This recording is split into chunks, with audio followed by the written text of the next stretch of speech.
Merci, c'est Matin Bonheur. Je suis Alice Kokola en compagnie de Marcelin Govoy, avec qui on partira bien sûr pour notre thématique. Thématique parce que nous sommes parents. Vous êtes parents, vous connaissez des parents, vous êtes dans un giron familial. Survient le moment où on a nos enfants, ça peut être un garçon, une petite fille, bien une dame, l'adolescence aidant, et on commence à soupçonner certaines choses. D'où le thème que nous avons choisi aujourd'hui. Nous avons convoqué ce thème, adolescence et amour, mode d'emploi pour les parents. Toute une histoire. On se retrouve juste après ça.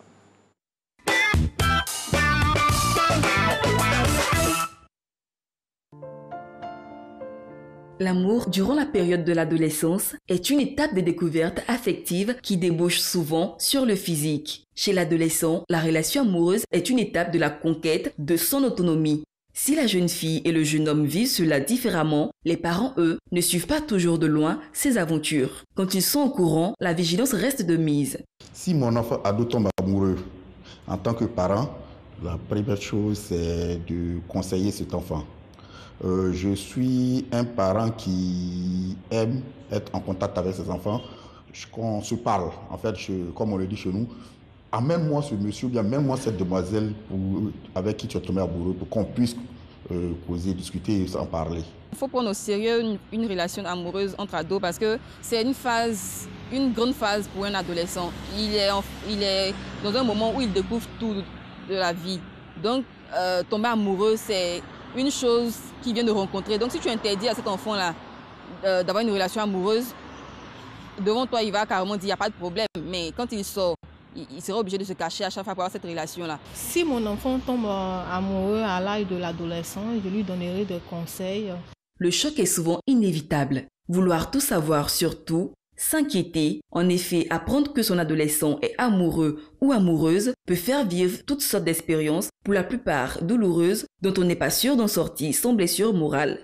Il s'agit d'un des passages de l'enfance à l'adolescence qui implique un certain deuil. C'est pas normal qu'un adolescent ait une petite amie ou un petit ami. Parce que pour moi, il y a des risques auxquels ils s'exposent. Déjà, quand je parle de risques, je parle de grossesse indésirée, de maladies sexuellement transmissibles, d'avortement et toutes ces choses-là. J'ai ma fille qui est tombée amoureuse à 16 ans en France. Je ne vais pas réagir, je vais pas mal réagir puisque je suis passé par là moi-même. Je ne vais pas être inquiet. Ça ne les a pas empêchés de poursuivre leurs études en ce moment. Voilà, aujourd'hui, elles ont plus de 23 ans, mais elles ont connu l'amour à 16 ans.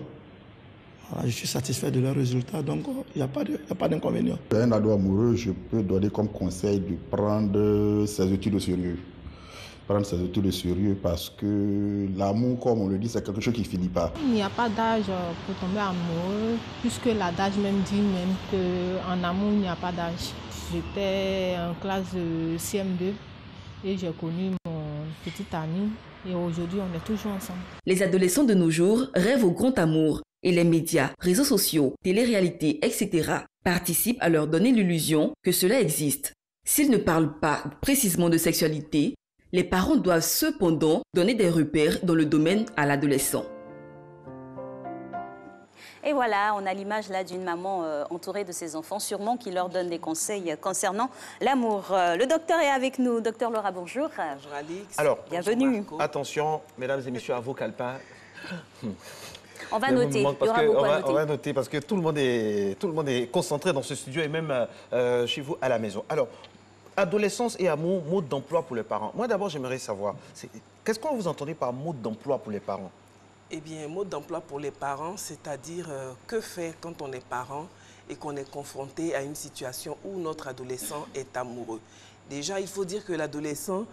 Quel genre d'amour? Quel genre d'adolescent d'abord? Parce que l'adolescent, déjà, c'est une personne qui a un profil assez particulier.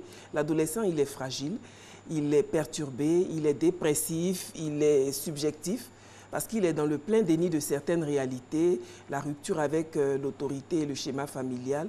Donc c'est un individu qui est déjà fragilisé par ce passage qu'est l'adolescence, qui est vécu différemment avec plus ou moins d'intensité, selon la personnalité, selon le cadre de vie, tout ça. Mais il faut dire que l'adolescent est un personnage vulnérable. Et dans cette vulnérabilité, il va croiser l'amour, qui est un élan passionnel vers une autre personne. Alors, à ce niveau-là, docteur, comment ça se présente? Comment ça se présente à un adolescent qui est amoureux? Par quel signe? Par quel signe? Il y a beaucoup d'adolescents qui cachent leurs relations amoureuses, qui cachent leurs sentiments amoureux à leurs parents. Donc, c'est à nous, les parents, d'observer, d'être aussi à l'écoute. Parce que parfois, quand ils sont en souffrance, quand ils n'ont pas le retour attendu de la part de l'être aimé, l'adolescent peut entrer en souffrance. Et si on n'est pas à l'écoute de son enfant, cette souffrance-là peut nous paraître, peut passer inaperçue. Particulièrement en ce moment, ce sont les périodes d'examen. Donc si l'enfant affiche une mine assez bizarre, on pourrait peut-être penser que c'est parce qu'il est débordé par les révisions, alors qu'il pourrait aussi s'agir d'un chagrin d'amour. Je viens à ma question. Vous avez dit quel genre d'adolescent? Quel genre d'amour? D'où vient qu'on puisse avoir des sentiments comme ça alors qu'on doit être concentré sur ses études? Est-ce que lorsque ça survient, c'est un mini aveu d'échec pour la surveillance des parents? Non, pas du tout. Moi, je veux savoir, c'est quel genre d'amour? Pas du tout. De toutes les façons, l'enfant, dès le bas âge, il commence déjà à ressentir des élans d'affection vis-à-vis de son entourage. Donc l'amour en tant que tel pour des personnes de sexe opposé ou étrangères à la famille, ce n'est pas seulement à l'adolescence que ça se déclenche. Vous verrez vos enfants de maternelle, 4 ans et demi, 5 ans, qui n'aiment pas par exemple telle marque de goûter, mais qui vont commencer à vous réclamer la marque de goûter qu'ils n'aiment pas habituellement. Si on creuse un peu, il y a de l'amour derrière.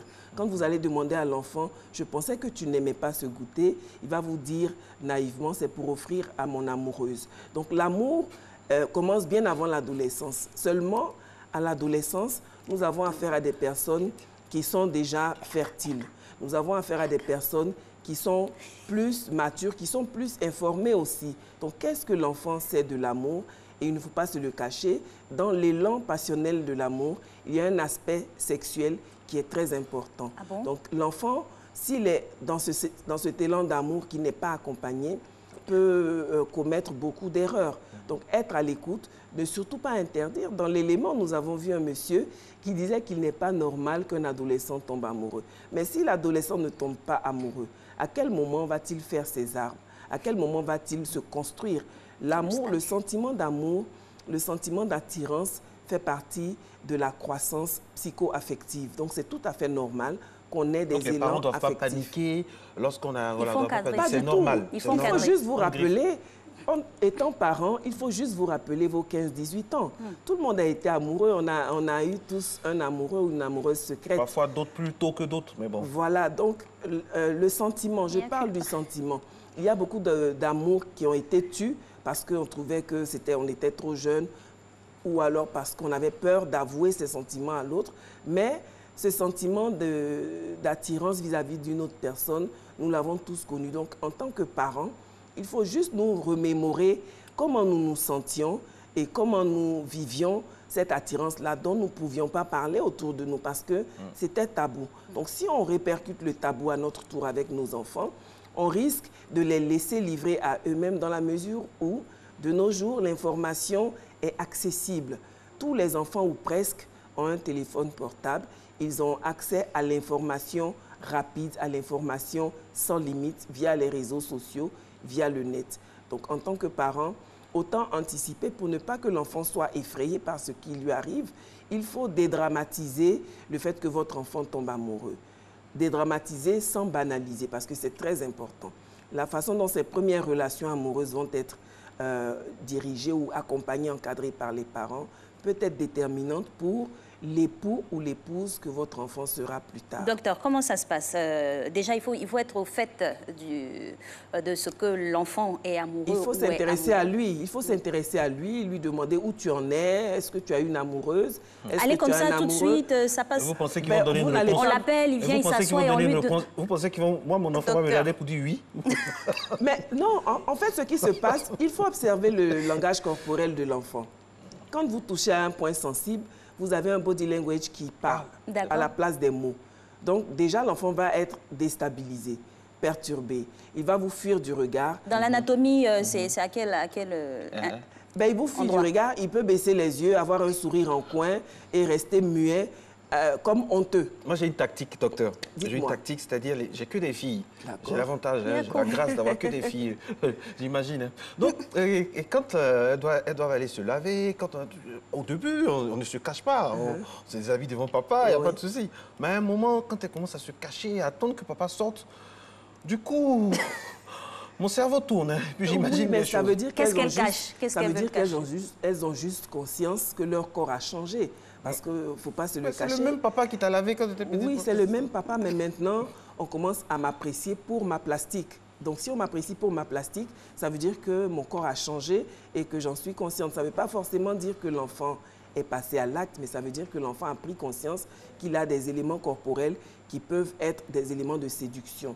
Donc, comme c'est tabou, on va être pudique et couvrir son corps, mais derrière ça, il faut interroger l'enfant sur qu'est-ce qu'il fait de ce corps, qu'est-ce qu'il pense de ce corps et comment il perçoit ce corps dans tous les espaces qu'il traverse. D'accord. Docteur, là, on parle d'adolescence et amour. Oui. Le cas qu'on est en train d'essayer de dépeindre là, c'est quand l'adolescence, l'amour se passe entre adolescents. Oui. Il arrive qu'avec l'évolution des choses, il y a des adultes qui redescendent, qui vont draguer des adolescents et ça peut aussi biaiser leur initiation. Bien sûr, ça c'est un phénomène malheureusement qui est assez répandu, que les adolescentes ou les adolescents aient des relations amoureuses avec des personnes âgées. Donc là, il y a un problème derrière. Qu'est-ce que l'adolescent ou l'adolescente cherche en allant vers une personne qui pourrait avoir l'âge de ses parents? Parfois, ça peut être le manque affectif à la maison qui pousse l'enfant à rechercher un parent de substitution. Ça peut être aussi la précarité qui pousse l'enfant à trouver la solution financière ou matérielle à ses problèmes en se donnant à une personne qui a les moyens. Ça peut être aussi le suivisme. On plaît à une personne, cette personne n'a pas l'air mal, ou on a aussi dans le cadre scolaire les notes sexuellement transmissibles. On n'a pas envie de faire trop d'efforts pour étudier. On se dit, voici une voie royale pour avoir des bonnes notes. Je vais avec mon professeur et j'ai les bonnes notes. Donc, il y a beaucoup d'aspects psychologiques derrière cela. Et chaque cas étant unique, la solution, c'est d'être à l'écoute de nos enfants et de les interroger. Il ne faut pas avoir honte. Des fois, on a honte d'aborder un sujet. Nous, parents, on est gênés d'aborder un sujet devant nos enfants. Mais il faut prendre sur soi. Si on ne franchit pas ce cap-là, ce n'est pas les enfants qui viendront vers nous. Certains enfants le font parce qu'ils sont extravertis, ils ont un bon feeling avec la communication. Mais malheureusement, d'autres enfants ont des complexes. Par exemple, des enfants qui sont en surpoids vont avoir des complexes. Des enfants qui sont trop chétifs aussi vont avoir des complexes parce qu'ils seront moqués par leurs camarades adolescents qui ont pris plus de muscles avant eux. Donc, il y a beaucoup de problèmes comme ça sur la perception de soi qui vont avoir une incidence sur la perception de l'amour et sur le sentiment amoureux que l'adolescent va vivre. Docteur, dans ce moment très important pour les adolescents, là, c'est ce qu'on a dit, hein, c'est ce qui construit leur perception de l'amour. C'est à partir de ce moment-là, on sait beaucoup de choses sur ce qui va venir. Mais est-ce que les parents ne doivent pas faire attention également à l'environnement? Il y a deux mots qui tuent et qui gâchent, qui biaisent l'entendement, l'amour, l'entendement des enfants, c'est les effets de groupe et puis le téléphone portable. Tout à fait. Ben, écoutez, le téléphone portable, il faut accompagner l'enfant dans l'utilisation du téléphone portable. Et je reviens là-dessus, beaucoup échanger. Demander qu'est-ce que l'enfant sait de l'amour, qu'est-ce que l'enfant sait de la sexualité. C'est deux aspects différents. Parce qu'avec Internet, il a accès à tout. Il a accès à tout, mais est-ce que ça l'intéresse? Qu'est-ce qu'il sait? Donc, en discutant avec les enfants, sans trop formaliser les échanges, par exemple, prendre tout comme prétexte. S'il y a une publicité, par exemple, sur les préservatifs que vous voyez, déjà, voir si l'enfant connaît l'usage des préservatifs. Parce qu'il y a un petit garçon, on me racontait qu'un petit garçon demandait à sa maman une protection hygiénique parce qu'il avait vu à la télévision qu'on disait « plus c'est petit, mieux ça vaut ». Donc, on peut l'emporter partout. Donc, lui, il avait peut-être pensé à un goûter ou à une barre chocolatée, alors que c'était un tampon hygiénique. Donc, il faut demander à l'enfant qu'est-ce qu'il sait, comment on l'utilise d'après lui, et sensibiliser sur les maladies, parce qu'il y a beaucoup de maladies aussi de nos jours. Donc, la sexualité de l'enfant doit être accompagnée pour le préserver de certaines maladies et des grossesses aussi précoces. À ce niveau-là, docteur, ce que vous êtes en train de nous dire, c'est qu'il faut accepter que l'enfant va passer éventuellement à l'acte. Hélas, il faut l'accepter. L'effet de groupe, vous n'aviez pas fini. Il faut l'accepter parce que l'effet de groupe intervient comment? L'enfant est dans un groupe qui est un groupe de pairs, c'est-à-dire l'enfant s'identifie à ses camarades. Et dans le groupe, il y en a qui sont plus avancés que d'autres. Donc dans le groupe, si ce sont des filles par exemple, il y en a une qui va dire « moi, je suis déjà passée au bisou sur la bouche avec la langue ». Il y en a une qui va dire « non, moi, on ne m'a jamais embrassé ». Il y en a une qui va dire « moi, on m'a peloté ». Il y en a une qui va dire « moi, on m'a fait ceci, cela ». Donc il y a différents niveaux de découverte de la sexualité dans le groupe d'amis de vos enfants. Et en échangeant comme ça, ils vont revenir à leur téléphone portable, à Internet, pour voir qu'est-ce qu'on en dit. Avec les forfaits de plus en plus, il y a beaucoup plus de forfaits. Des déjeuners d'échange. Ils causent de ça, ils parlent beaucoup de ça. Les forfaits des heureux à 6 h du matin, ça fait du mal de faire à nos enfants. Donc, ils vont parler de ça. Et votre enfant va se questionner sur son positionnement par rapport aux autres. Qu'est-ce que je fais? Moi, on ne m'a jamais embrassé ou on m'a déjà embrassé. Est-ce que je suis en retard? C'est là où intervient la force mentale de l'enfant. Absolument. Parce que si l'effet de groupe fait qu'il n'est pas maître de ses choix, alors il est encore plus fragile. Donc, l'outil que nous pouvons donner à notre enfant, c'est d'utiliser son libre arbitre. Donc, de l'accompagner dans les raisonnements en mettant, par exemple, des cas de figure. Si, dans un cas, par exemple, un garçon te plaît et qu'il est dans ta classe, comment tu réagirais s'il te dit qu'il te plaît? C'est vrai qu'au début, cette question désarçonne les adolescents parce que ce sont des questions qu'ils n'ont pas envie d'aborder avec les parents. Pourquoi? Parce qu'ils trouvent que les parents sont vieux jeux, parce qu'ils trouvent rares sont les adolescents qui admirent le schéma amoureux des adultes qui sont autour d'eux. Il y en a, mais c'est très rare.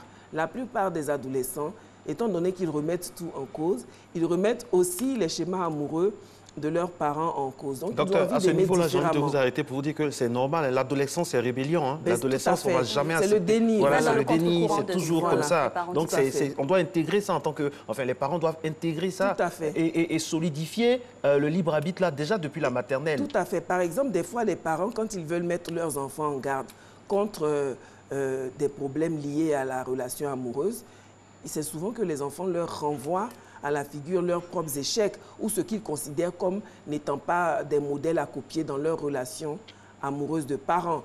Donc les adolescents, ils ont la répartie facile, ils ont la critique facile, ils ont la condamnation facile. Donc du coup, tout ce que vous allez faire pour les accompagner, il ne faudrait pas qu'ils sentent un jugement de valeur. Si l'adolescent sent que vous avez un jugement de valeur par rapport à la personne dont elle est amoureuse, eh bien, l'adolescent va se refermer. Attention à la fugue. Justement, par rapport à la personne dont elle est amoureuse, il faut pouvoir aussi déceler le profil de la personne. Parce que l'enfant ne voit pas avec vos yeux. Donc, vous voyez avec vos yeux de parents en voyant loin. Est-ce que cet enfant-là n'est pas sorti du circuit scolaire? Est-ce qu'il n'est pas en marge de la société? Est-ce que ce n'est pas un marginal en devenir? L'enfant ne voit pas tout ça. L'enfant voit, quand il me regarde, je me sens princesse.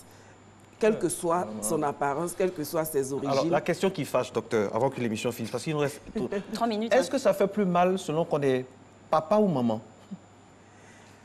Oh, chaque parent... Ou bien papa d'un homme, d'un garçon, ou bien papa d'une fille, ou bien maman d'un garçon, maman... Ça s'équilibre, moi, je pense. Oui, chaque parent a ses aspirations pour son enfant, mais ce qu'il faut dire, c'est que chaque parent espère le meilleur pour son enfant.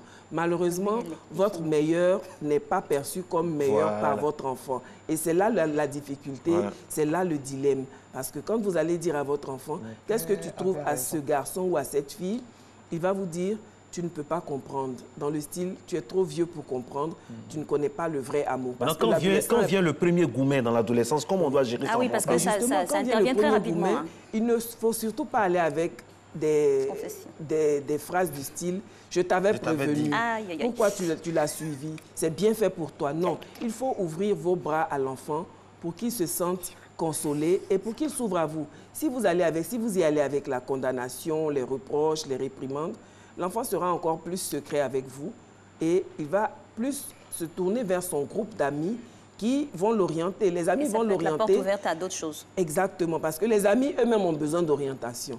Donc, c'est comme si des personnes inexpérimentées se conseillaient les unes les autres. C'est pour cela que le parent doit toujours maintenir le fil avec son enfant quel que soit le type de relation amoureuse qu'il a, quel que soit le type d'intimité qu'il a, et parler de prévention à nos enfants. Il y a des parents qui vont mettre leurs enfants sous contraceptif, c'est déjà un pas, mais la contraception... Il y a les visites aussi chez les gynécologues chaque mois. Voilà, la contraception... Il faut privilégier la protection. Il faut privilégier la protection et l'autoconfiance. Il faut dire à l'enfant, tu es responsable. Mais il faut le responsabiliser. Il faut le responsabiliser. Tu n'es pas obligé de faire. Voilà, il faut le responsabiliser et lui dire qu'il a le temps pour tout faire, mais en même temps, il ne faudrait pas qu'il se dévalue en faisant comme les autres pour faire comme les autres. Il faut qu'il le fasse quand il pense que c'est vraiment la bonne personne. Docteur, les relations sexuelles sont de plus en plus précoces, selon certaines études. Alors, ça, c'est parce que même à 12 ans, on a vu le docteur, le gynécologue qui a dit qu'il a une dame enceinte, une femme enceinte à 12 ans, une adolescente. Donc, par rapport à ça aussi, vraiment, est-ce qu'on ne doit pas leur dire concrètement les études d'abord?